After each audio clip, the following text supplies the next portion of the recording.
And I want to, as I said, pivot to the issue now of resurrection, but not so much in the same way that I'm avoiding talking about atonement theory with respect to the death of Christ.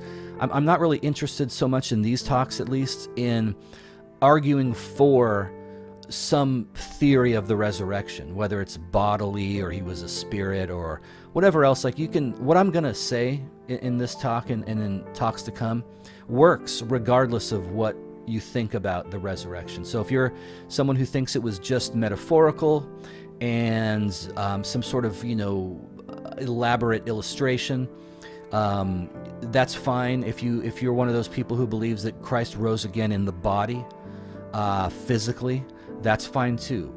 Either one works, and this stuff I'm going to be going over, it works regardless of what your theory, your own personal theory of the resurrection is. Maybe one day we'll talk about that here. We'll see.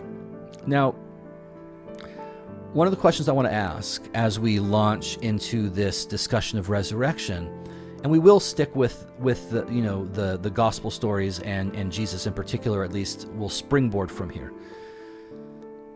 Was it the same Jesus who came out of the tomb who went in?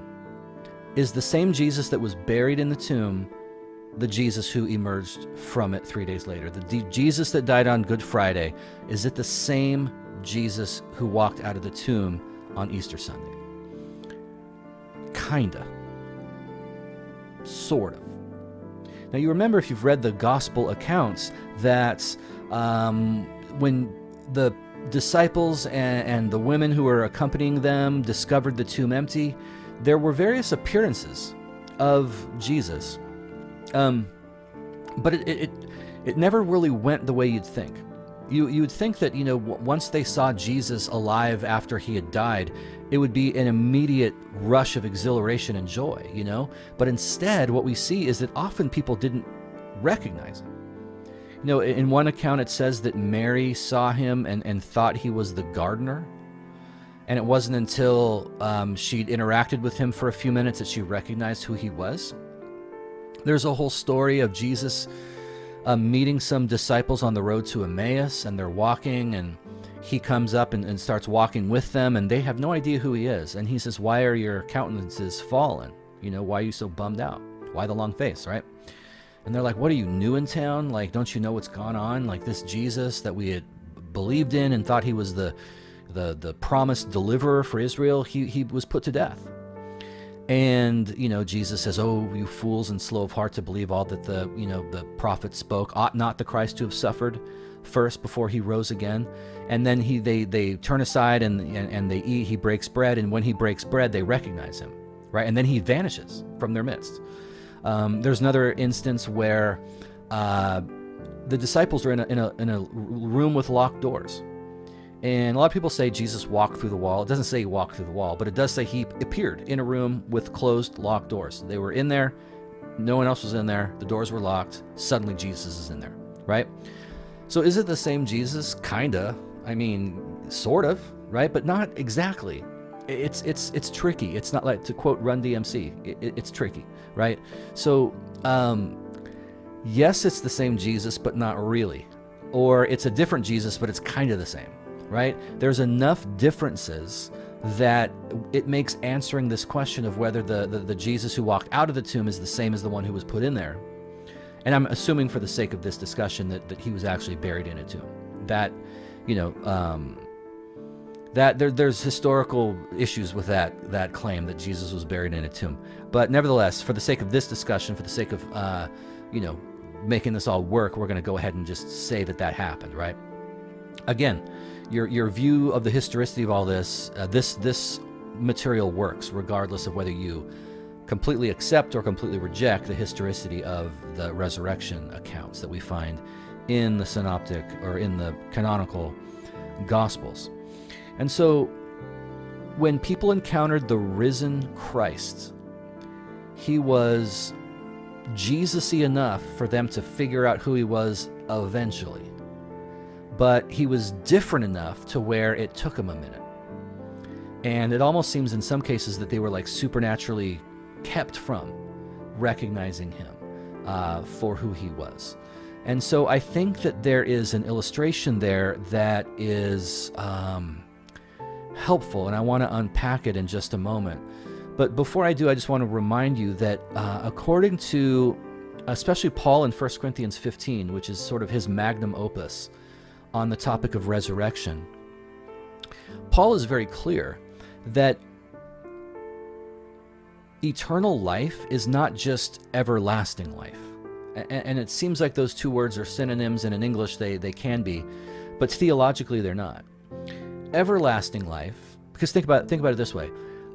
Paul says that Jesus is the first to rise from the dead. He is the first fruits risen from the dead, which sounds off, because if you've read the Gospels, which Paul had not done, by the way, there's good reasons to think that Paul never read any of the Gospels, because he was dead before they were written, right? Yes, he had access to perhaps some written accounts, not the canonical ones, and he certainly heard oral accounts of Jesus. I mean, he, right in the mid-30s, he went and spent 15 days in Jerusalem with Peter and James, so he certainly heard as much of the oral tradition of Jesus as was available at the time. But if you read the Gospels, especially like, for example, the Gospel of John, which was written decades after Paul was killed, Jesus raised Lazarus from the dead. John 11. Right? Lazarus come forth, that whole thing. I'm the resurrection and the life. Whoever believes in me, though he were dead, yet shall he live, and anyone who lives and believes in me will never die. Right? Lazarus come forth. Jesus raises Lazarus. There's the Jairus' daughter.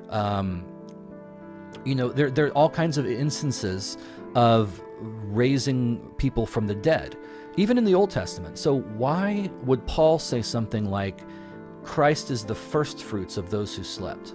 Why would Paul give the impression that Jesus is the first one to rise if Jesus himself resurrected people before? What's the deal? Well, again, it goes back to this issue of eternity is not just, according to the New Testament, is not just temporal time that never ends. It's not just everlasting life, but rather it's a different order of being, right? And I alluded last time to 1 Corinthians 15, verse 45. The first Adam was a living soul. The second Adam became a life-giving spirit. It's not that when Jesus rose again, it's just Jesus of Nazareth back, dusting off his robes and, putting some bandages on his wounds and I'm back, But it's that he is now in another order of being, that he is in a new register, as it were. And so that is why the glorified risen Christ is the same but significantly different from the Jesus of Nazareth that was laid in the tomb. And so Jesus, the risen, glorified Christ, is not just the same old resuscitated Jesus of Nazareth, right? That would be a lateral move. In the same way that rejecting one meta-narrative for another is a lateral move. I've been talking the whole time about that, about the fact that exile is not just an alternative strong theology. It's not just another imperial set of claims, right? Because that's a lateral move. Converting from being an alcoholic to being addicted to CrossFit is a lateral move. One of them is better than the other, right? It's better to be addicted to CrossFit than to booze, but still, it's not a true shift, and instead it's simply going from gripping one thing tightly to gripping something else tightly, right? Fundamentalism is not connected to, it's not attached to some set of beliefs, right? If there's a fundamentalist Christian, he is a fundamentalist who happens to be a Christian. He might quit Christianity or find some new religion, or become a self-help guru, but it doesn't mean he's no longer a fundamentalist because he's no longer a Christian. It means that he might be just as bit a fundamentalist with respect to his new addiction, right? His new obsession, okay? And so for Jesus to just emerge from the tomb the way Lazarus did, his grave clothes are still on and, he's trying to get him off, and they loose him and let him go, right? It's not as though Jesus just came out of the tomb the same Jesus of Nazareth that was put in there, right? Dusting himself off. But instead, he is now glorified, right? He is now risen. And he, according to Paul, that's why Paul calls him the first fruits of those who would rise from the dead.